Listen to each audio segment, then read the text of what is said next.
রাতের ঘুমটা কেমন হয়েছে জানি না, কিন্তু সকালের ঘুমটা তো আরামদায়ক হয় এটা সবাই জানে। তো একটু আরাম করে হয়তো ঘুমাইতেছিলাম, কিন্তু হঠাৎ করে স্বপ্নে দেখি আমি ডিউটিতে যাইতেছি। ফ্যান, গেঞ্জি, সেফটি বেস, হেলমেট সবকিছু পরে আমি রেডি হয়েছি ডিউটিতে যাওয়ার জন্য। অনেকেই তো ভাবে প্রবাস মানেই টাকা।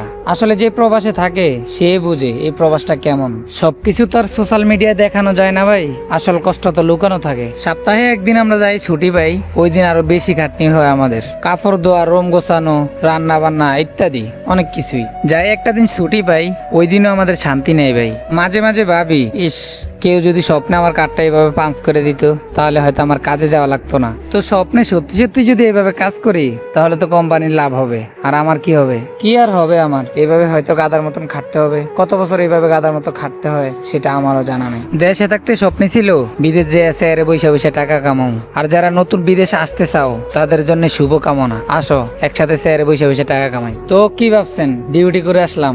আরে না ভাই, এখন ডিউটিতে যাবো তার মানে কি স্বপ্নেও ডিউটি করে আসলাম। এইভাবে কাটতেছে আমাদের প্রবাস জীবন। ঘুমে থাকতেও স্বপ্নে দেখি কাজ করতেছি।